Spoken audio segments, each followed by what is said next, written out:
What is up, guys? It is your boy Roman, your favorite neighborhood Russian, and today, guys, we're out here somewhere in Lisbon, Portugal, my new place of life. And in today's video, guys, I decided to take you out on the streets of Lisbon and also answer all of your pressing hot questions. Yes, guys, I went on my Instagram and asked you guys to ask me any personal questions or questions about Russia, and I'm gonna be responding to the best ones in this video. But yes, guys, make sure to smash the like for me finally going outside, and let's go. Alright, so the first question I want to address is phrased like this. Do you plan to travel somewhere in Europe now that you have a European passport? Or, for example, this one here. Now that you have a EU passport, are you also able to do city breaks within Europe if you wish? And a lot of people also ask me, well, when I travel in Europe, but first I want to address this European passport thing. Because it seems to me like a lot of Westerners, you know, Americans or Europeans, they've never had to deal with immigration to any country, so they really don't know how it works. So people keep saying that I now have a European passport. No, guys, I don't. I still have a Russian passport. What happened is that I got a European visa in my Russian passport. So at the end of the day, guys, I'm still a hostage of the Putin regime. You know what I'm saying? One way or the other. And you know, I would just like to clarify that yes, I would like to have a European passport, but the road to having that will be years and years of waiting, collecting documents, and years of hard work. I'm not there yet, it's not even close. And I know people don't mean anything by it, but it actually feels a little patronizing. Because I know that I don't really have it, but people say I have it. I feel like I'm being gaslighted or something. But yes, now that we address that, a lot of people have asked me whether I want to travel around Europe now and what would be my first destination, you know, what I've been dreaming about the most, essentially. And well, first of all, I think I'd like to go on like a European culture trip, you know what I'm saying? I've already been to Rome, but I want to go again and kind of check it out again. I don't know, I really want to go to Italy. I do definitely know that I want to visit some post-Soviet European countries, obviously for the content and also just to see, because to me it's really interesting to see the Soviet stuff in like the Baltics or Poland, for example. I really want to go to countries like that just to see it. Yes, guys, definitely be on the lookout for that, but currently I'm not yet able to actually get out of Portugal and visiting other European countries because I'm still waiting for my residency, because Portugal is known for having not exactly very quick bureaucracy or anything, so it is what it is, but терпение и труд все перетрут. That's exactly the words I live by.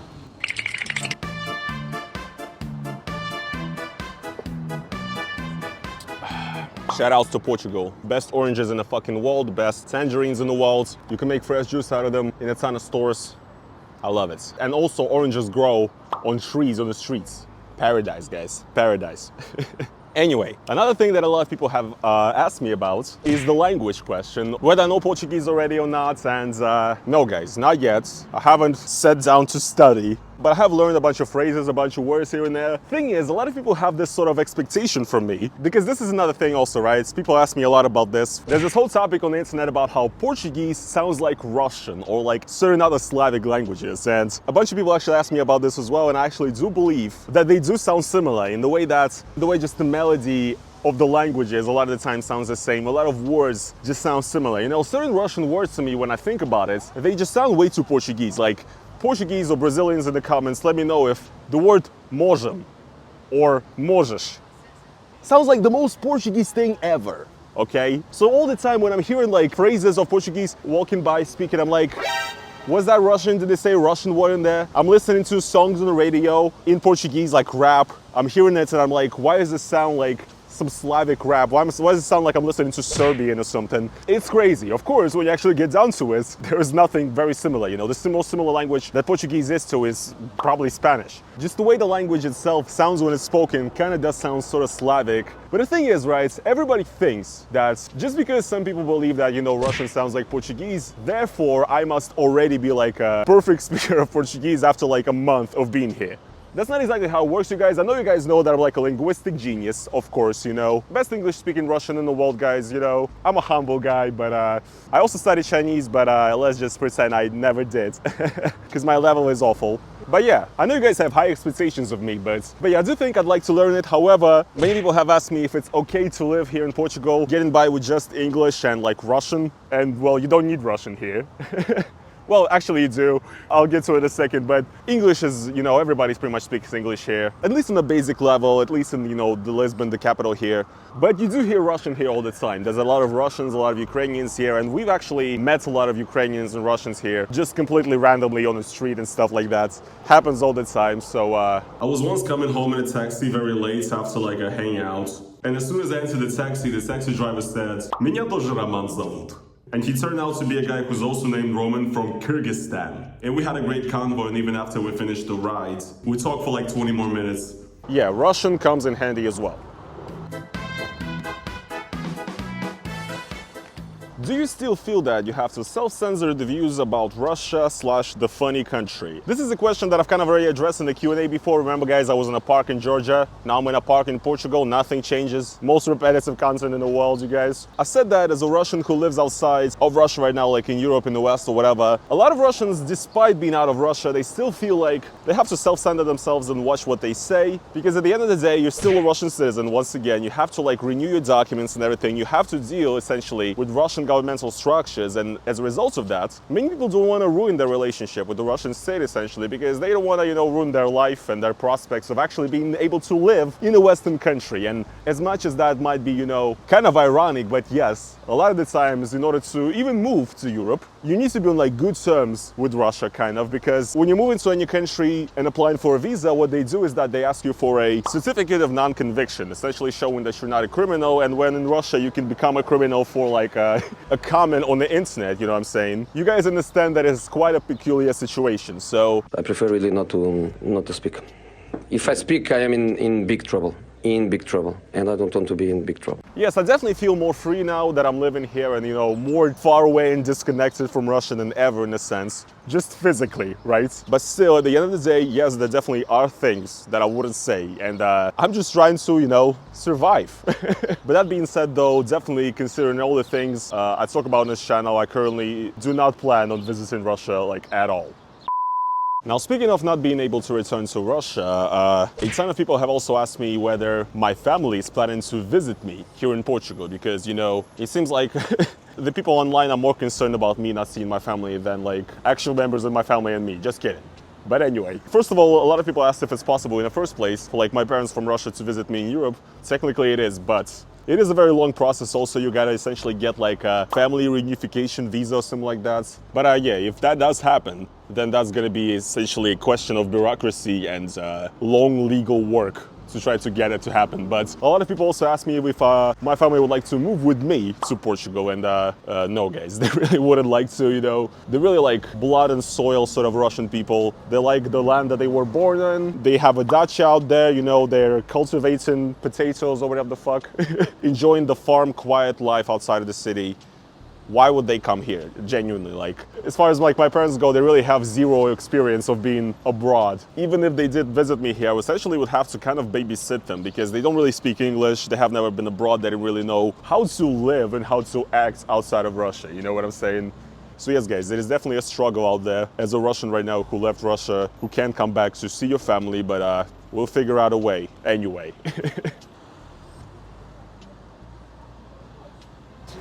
All right, guys, now we sat down, it's time for a very serious conversation, and a lot of people have asked me how this entire immigration affected me, essentially, as a person, and that's a deep question, but look, first of all, we can start with, you know, just physically. Let's not beat around the bush here. I think we've all noticed this. Essentially, guys, yes, I got pretty fat. Again, because yes, if you guys have been following No Fuckers Bangers for years, you know that I used to be a big old fat boy back in like 2016, 2017. Then all of a sudden weight became basically a stick, and now slowly over the last, you know, 2-3 years, I've essentially become a classic Russian uncle, a skoof, if you will, right? And the reason for that is yes, because a lot of the things you go through, they're pretty traumatic. Moving countries, you know, essentially being alone in a new place with sort of like no close friends or, you know, relatives also, obviously. All of that affects you. Also adapting to a new country, there's a lot of things you need to understand, a lot of things to process. And also, obviously, currently, you know, my country is going through a crisis. So obviously that is causing me to have a sort of a personal crisis and an identity crisis at some level, right? And I'm pretty sure most immigrants usually go through some kind of identity crisis. Yes, unfortunately, when you're hit with a lot of, you know, traumatic things that need to be processed, right? A lot of the times you end up basically using the coping mechanisms that you know well. For me, that's food most of the time. I like to stuff my face and I cannot stop stuffing my face ever. That's one coping mechanism. Another one would be any of the vices, drugs, cigarettes, alcohol. All these things are, you know, self-destructive, but they help you forget. Сука, мразь ёбаная, блядь. But no, otherwise I'm doing fine. It's just that, you know, being fine takes time. And in fact, guys, a lot of people over the years have told me that I've been the person that's inspired them to start losing weight, so to lose weight. So I cannot give up now, you guys. I've changed too many lives, so now I gotta change mine. But yeah, guys, now what we do is be sad and get fat. But I think a lot of immigrants can relate to that, and a lot of immigrants often get fat when they move somewhere. So for me, so far, that is the most noticeable thing, how this entire move has affected me on a physical level, for sure. So yeah, guys, leave your thoughts down in the comments. Anyways, also a lot of people have been asking me about my time so far in Portugal and how adapting to the country has been. And actually, a ton of people have asked the question of whether I have faced any Russophobia here in Europe / you know, in Portugal, and how have the Portuguese people been treating me or whatever. And I can only really say positive things because, first of all, I don't know, Russophobia basically does not exist here. I think it feels like people in Portugal are just very far removed from everything that's going on in Eastern Europe in a sense. But of course, the climate is very different here compared to Georgia, for example, right? First of all, when I'm in Georgia, you know how white people have like white guilt because of what they've done to, you know, Native Americans or black people. I have Russian guilt because when I'm in Georgia, I'm thinking about how my country has colonized and like ruined these people's lives in a sense. So when I'm there, I'm like, you know, sorry guys, you know, I'm not really supposed to be here. That's kind of the way I feel on the inside at all times. And when people ask you where you're from in Georgia and you answer Russia, you kind of always expect that it's possible that they might not be friendly or that they won't really appreciate hearing that, you know, in a sense. But here in Portugal, people have asked me where I'm from, and whenever I tell them that I'm from Russia, they're just usually like, oh, okay. Yeah, that's a country.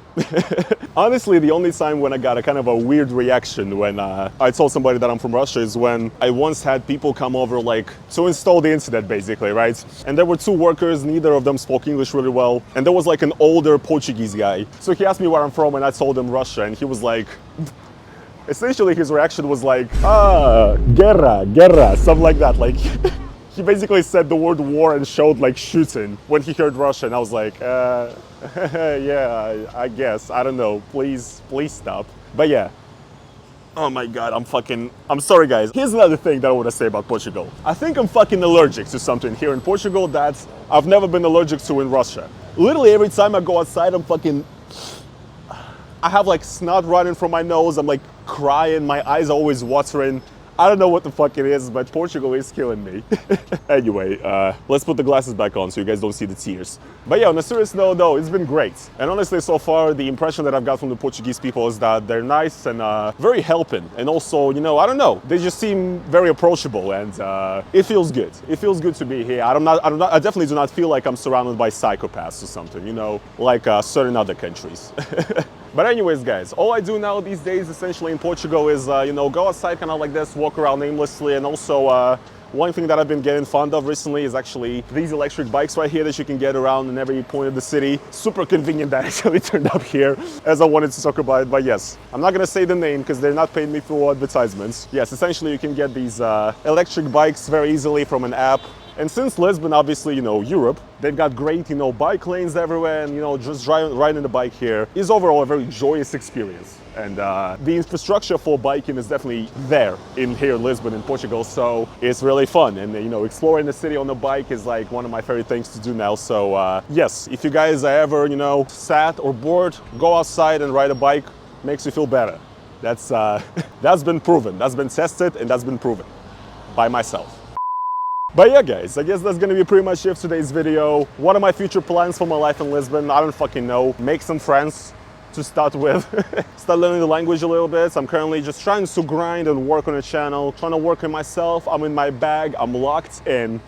Trying to make something out of it. I mean, honestly, guys, I want to say that I've been really going through also like a creative crisis, a YouTuber burnout also recently, and that, you know, just a lot of it came from the fact that I kind of started downing my own content and kind of feeling like, you know, it's like not good enough or whatever. Who even wants to watch this? You know, a lot of the times before I record a video, I'm like, why am I doing this? Who the fuck cares? But that's just like kind of like the depression and this identity crisis inside of me speaking, because at the end of the day, when I upload the fucking video, it does really well. And I'm actually thinking the same way right now. Like, I'm here, you know, just recording a video where I'm speaking unscripted to a camera to an iPhone, essentially, right? I'm outside in the city like I would be either way, walking around. I don't feel like I'm putting in any crazy effort, essentially. So I have like a huge imposter syndrome now when it comes to my content. So I don't know, guys. I don't know I don't know what point I'm making, but basically, I appreciate you if you do enjoy these videos and if you do support me. If you guys did enjoy this video as well, if you enjoyed this little walk, then please make sure to slap that motherfucking like on this video. And also, if you guys would like to support me additionally, as always, make sure to go over to the link down in the description and become a YouTube member. I'm about to get run over by a car. Anyways, guys, that is going to be pretty much it for today's video, and I'll see you guys in the next one. Peace.